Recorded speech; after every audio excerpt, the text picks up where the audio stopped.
ছোট্ট বন্ধুরা, আজ আমি তোমাদের শোনাবো দুই বন্ধুর গল্প। সে অনেক দিন আগের কথা। অভয়গঞ্জের গভীর জঙ্গলে বসবাস করত এক চালাক শেয়াল ও এক বোকা কুমির।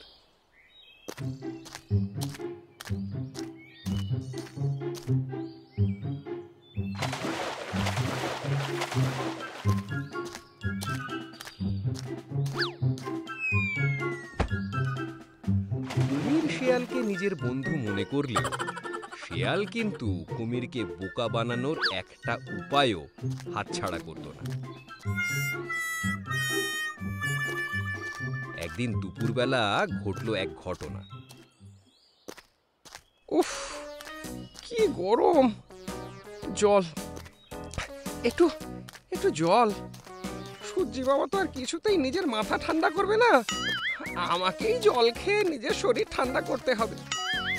ওই তো ওই তো পেয়েছি পেয়েছি। চোখের শান্তি, মনের শান্তি, বাবা বাবা বাবা বাবা বাবা।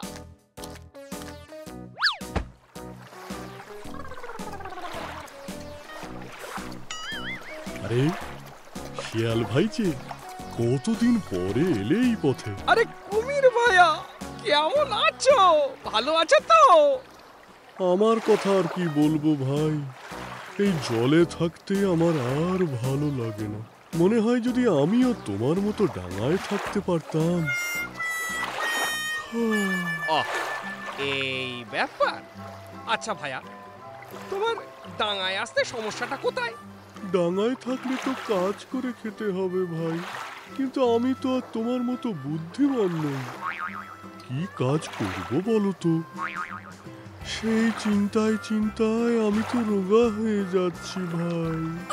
কি যে বলো না ভাইয়া, আমি থাকতে তোমার আবার চিন্তা কিসে? তুমি ডাঙায় এসে আমার সাথে চাষাবাদ করতেই পারো। টাকা পয়সা, খাওয়া দাওয়া কোনো কিছুরই অভাব হবে না আমি থাকতে। সত্যি ভাই, তুমি আমায় নেবে তোমার দলে? তুমি শুধু শ্রম দিয়ে যাবে আর আমি তোমায় বুদ্ধি দিয়ে যাব। বেশ তো বেশ তো, আমি যে কি বলে ধন্যবাদ জানাবো তোমাকে। ছি ছি ছি ছি ছি ছি ছি, বন্ধুদের মধ্যে আবার ধন্যবাদ কিসের ভাইয়া? এখন এখন ওঠো তো, ওঠো তো, আমার সাথে মাঠে চল, অনেক কাজ করতে হবে আমাদের। হ্যাঁ ভাই, চলো চলো।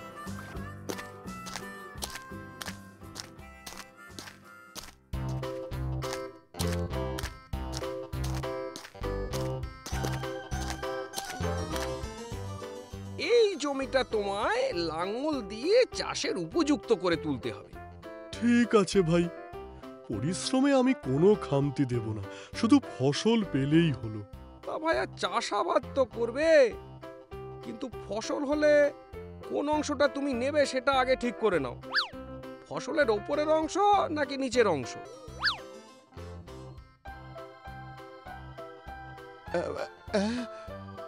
ই আবার কেমন প্রশ্ন? ফসলের আবার ওপর নিচ হয় নাকি? আম, কাঁঠাল, লিচু সবই তো গাছের ওপরের অংশে হতে দেখেছি। কি গো, কিছু ভাবলে? ভাবনা না, ভাবনা, হ্যাঁ, ভেবে ফেলেছি। আমি ঠিক করলাম আমি ফসলের ওপরের অংশটাই নেব, তুমি নিচের অংশটা নিও। ঠিক আছে, তাই হবে। তাহলে বরং আলুর চাষই করি। আলুর চাহিদা বেশি, তাই আলুর দামও ভালো পাবো। আচ্ছা, তাই হোক। দেরি করো না, চলো তাহলে লেগে পড়ি। হ্যাঁ হ্যাঁ হ্যাঁ, চলো চলো চলো চলো।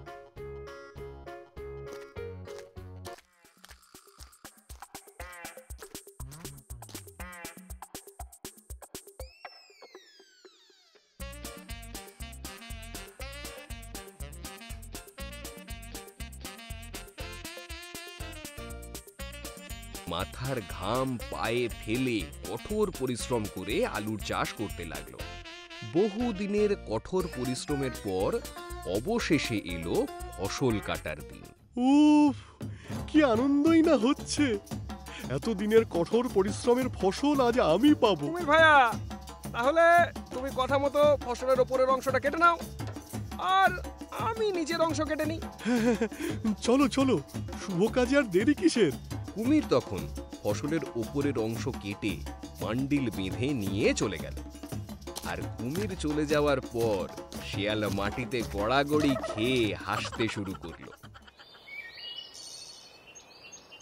এতদিনে আমি আমার কষ্টের দাম পাবো। এই আলুগুলো বিক্রি করে আমি অনেক বড় লোক হয়ে যাব। পাক।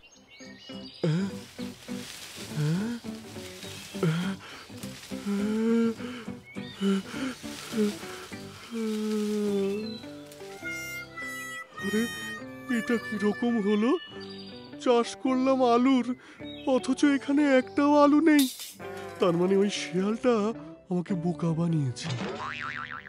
শিয়াল, দাঁড়া, তোর মজা দেখাচ্ছি আমি।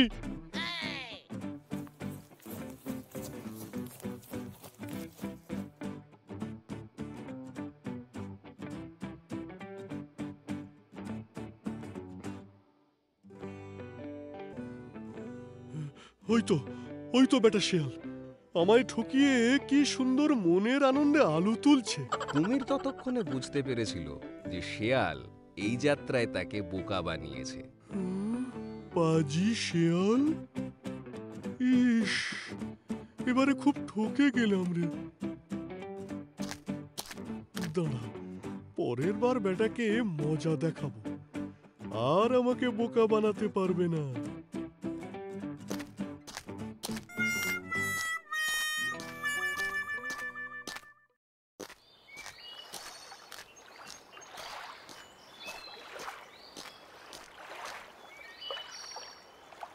আলু চাষ তো ভালোই হলো, কি বলো ভাইয়া? হ্যাঁ, একরকম তা হলো বই কি, খুব শিক্ষা হলো আমার। তাহলে তাহলে এবার কি চাষ করা যায় বলো দেখি। সে চাষ টাস না হয় হবে খন, কিন্তু একটা কথা আমি আগে ভাগেই বলে রাখতে চাই। কি কথা ভাইয়া? দেখো ভাই, এবার কিন্তু আমি আর আগার দিকটা নেব না, আমাকে এবার গোড়ার দিকটা দিতে হবে। তুমি বরং আগার দিকটা নিও।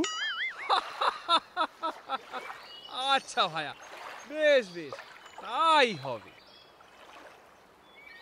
চলো এবার তাহলে ধান চাষ করা যাক।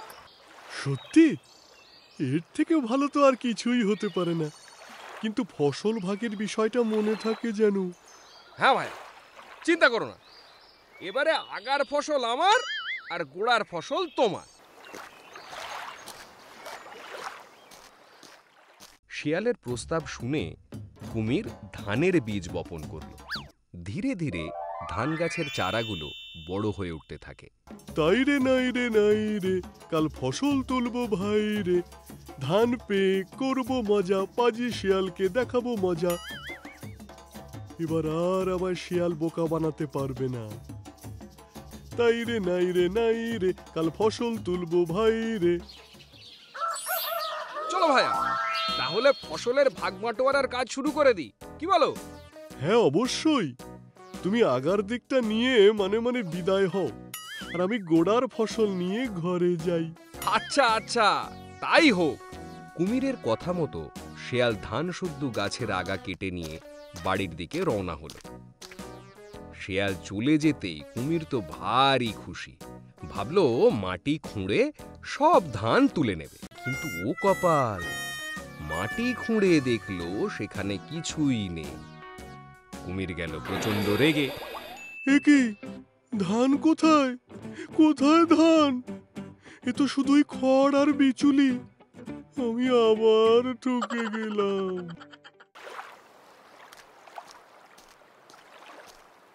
কি গো, এত মন খারাপ করে একা একা বসে কি ভাবছো? বেটা শেয়ালের সাথে আমি কিছুতেই পেরে উঠছি না। ওর ঢের বুদ্ধি, বুঝলে, আর আমি মূর্খ বলে ও আমাকে বারবার ফাঁকি দেয়। ওগো, বলছি আমার মাথায় একটা কথা বারবার ঘুরে ফিরে আসছে, বলবো? হ্যাঁ গিন্নি, বলো না, কি বলতে চাও? শিয়ালের তো খুব বুদ্ধি। আমাদের 7 ছানাকে যদি শিয়ালের কাছে লেখাপড়া শিখতে পাঠাই, তাহলে কেমন হয়? চমৎকার, চমৎকার প্রস্তাব দিয়েছো গিন্নি। এই বুদ্ধিটা তো আগে আমার মাথায় আসেনি। আমি কালই ওদের নিয়ে যাব শিয়ালের কাছে। সত্যি? তুমি কালই যাবে? আমি বরং ওদের গিয়ে সুখবরটা দিয়ে আসি।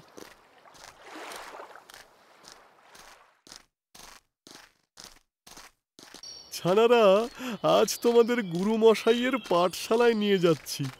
উনি খুব বুদ্ধিমান। এবার তোমরাও আদর্শ কুমির হয়ে উঠবে, বুঝেছো? ঠিক আছে বাবা, ঠিক আছে।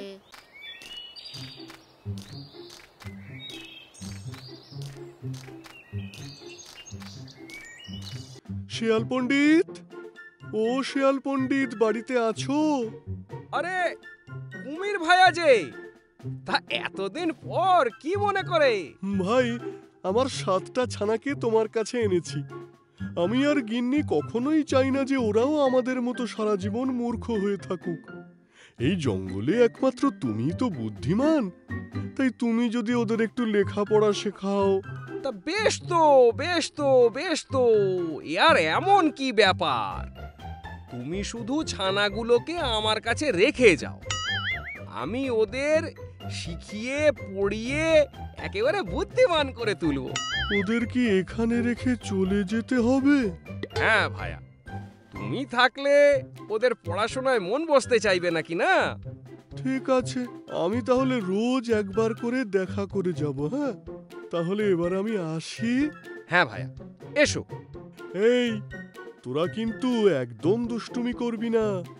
পণ্ডিত মশাই যেমনটা বলবেন ঠিক তেমনটাই মেনে চলবি। ঠিক আছে বাবা, ঠিক আছে। আমরা পণ্ডিত মশাইয়ের সব কথা মেনে চলবো। কথা মেনে চলবো। শোনো ছানারা, এবার তোমাদের মধ্যে 6 জন গুহার ভেতর ঢুকে যাও, আর 7ম জন গুহার বাইরে আমার সাথেই থাকো। আচ্ছা পণ্ডিত মশাই।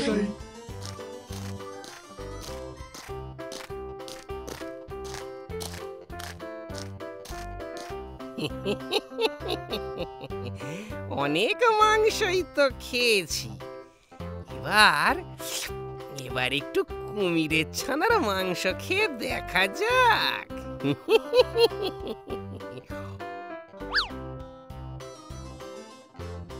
আহ, উত্তম, অতি উত্তম।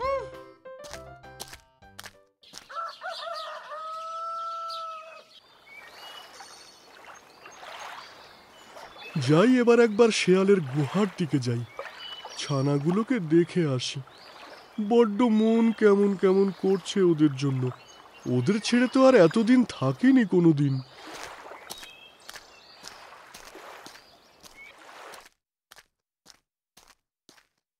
শিয়াল পণ্ডিত, ও শিয়াল পণ্ডিত, বাড়িতে আছো? এই অসময়ে আবার কি এলো? আমি এখন কুমিরের ছানাদের পড়াতে ব্যস্ত আছি। তাই নাকি ভাই? আমি শুধু একবার ওদের দেখতে এসেছি। একবারটি আমাকে দেখিয়ে দাও, তাহলেই আমি চলে যাব। উফ, কি মুশকিল। ঠিক আছে, ওরা কিন্তু সবাই পড়ছে, আমি এক এক করে ওদের সবাইকে দেখাচ্ছি, তুমি বাইরেই দাঁড়াও। ঠিক আছে, তাহলেই হবে। কুমির যখন তার ছানাদের দেখতে এলো, তখন শেয়াল এক এক করে সবকটা ছানাকে গুহার বাইরে এনে কুমিরকে দেখালো। কিন্তু চালাক শেয়াল কুমিরের 6 নম্বর ছানাকে 2 বার দেখালো, আর ওদিকে বোকা কুমির কিচ্ছু বুঝতে পারল না। ধন্যবাদ পণ্ডিত, অনেক ধন্যবাদ। আমি এবার আসি, কাল আবার আসবো। কুমির চলে যেতেই শেয়াল আরো একটা ছানাকে খেয়ে ফেলল। রইল পড়ে 5।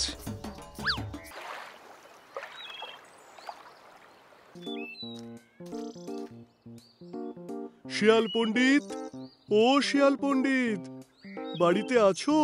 ও, তুমি ছানা দেখতে এসেছো তাই তো? এই দেখো বাপু, তোমার প্রথম ছানা। দাঁড়াও, বাকিগুলোকেও নিয়ে আসছি। বাহ, আমার 7টা ছানাই ভালো আছে। যাক, এবার আমি নিশ্চিন্ত। চালাক শেয়াল 5ম ছানাটাকেই আরো 2 বার দেখিয়ে কুমিরকে আবার বোকা বানালো। ওদিকে কুমির তো তার 7টা ছানা দেখে বেজায় খুশি। দেখো ভাইয়া, তোমার 7টা ছানাকেই আমি কিন্তু খুব যত্ন করে রেখেছি।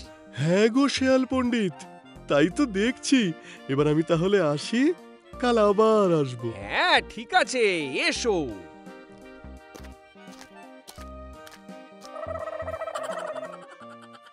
শিয়াল এইভাবে রোজ একটা করে কুমির ছানা খায়, আর কুমির এলেই তাকে ফাঁকি দিয়ে ভোলায়। এইভাবে শেয়ালের বেশ ভালোই দিন কাটছিল। কিন্তু একদিন ঘুম থেকে উঠেই শেয়ালের বড্ড খিদে পেয়ে গেল। শেয়াল হাই তুলতে তুলতে চোখ রগড়াতে রগড়াতে বলল, উফ, কি খিদেই না পেয়েছে। এত সকালে কোনো গৃহস্থের ঘরেও তো কিছু পাবো না। ইস, আমিও না। সত্যি, হাতের কাছে এমন সুস্বাদু খাদ্য থাকতে এত কেন ভাবছি।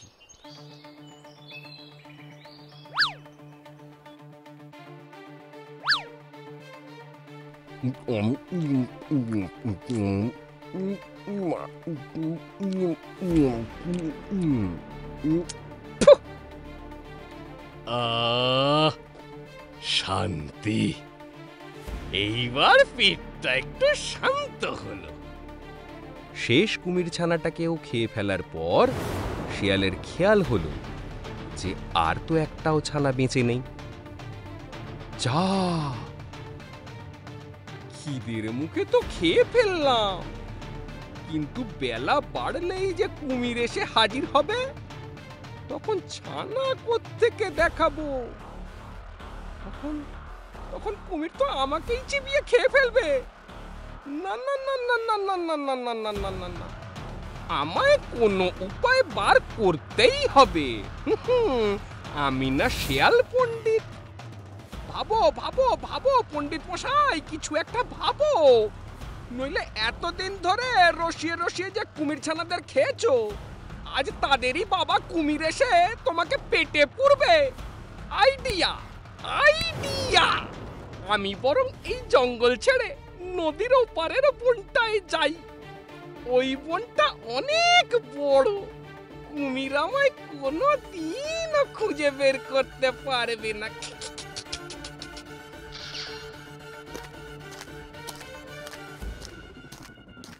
শিয়াল পণ্ডিত, ও শিয়াল পণ্ডিত, একবার দেখো আজ তোমার জন্য কত মাছ নিয়ে এসেছি।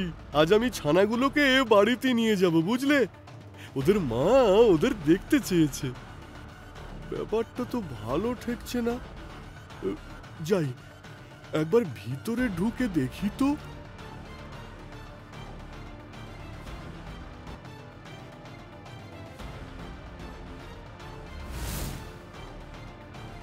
শিয়াল পণ্ডিত, আমি সব বুঝতে পেরেছি। এটা আমার ছানাগুলোকে খেয়ে আমার ভয়ে পালিয়েছে।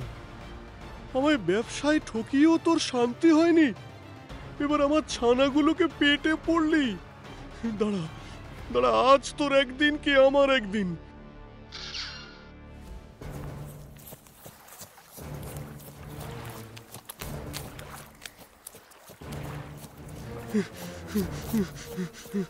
শিয়ালকে ধরবে বলে কুমির দিক বিদিক জ্ঞান শূন্য হয়ে দৌড়তে লাগল। কিছু দূর গিয়ে কুমির শিয়ালের দেখা পেল। দাঁড়া হতভাগা, পালাচ্ছিস কোথায়?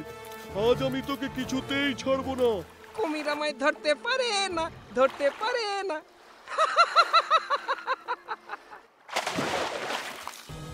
তুই আমার সঙ্গে জলের নিচে দৌড়ে পারবি না রে শিয়াল। আমি তোকে নিমেষেই ধরে ফেলবো। তারপর আমাদের আলুর চাষ থেকে শুরু করে সব হিসেব বরাবর করব তোর সাথে। জলের নিচে কুমিরের মতো ছুটতে আর কেউ পারে নাকি? কুমির খুব সহজেই শিয়ালের পিছন দিকের পা চেপে ধরল। এইবার ধরেছি বাছা ধনকে, দেখি এবার তুই পালাস কোথায়।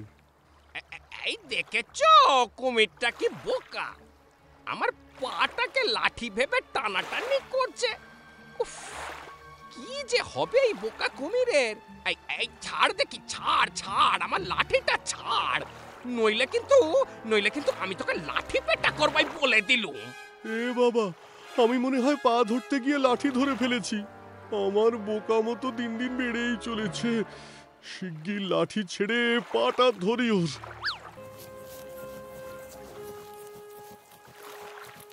পালালো পালালো, ওই পাজি শিয়ালটা পালালো। ও গো, আমার কি সর্বনাশ হলো গো! শিয়াল আমার ছানাগুলোকে খেয়ে ফেললো, আর আবার আমাকে বোকা বানিয়ে চলে গেল গো।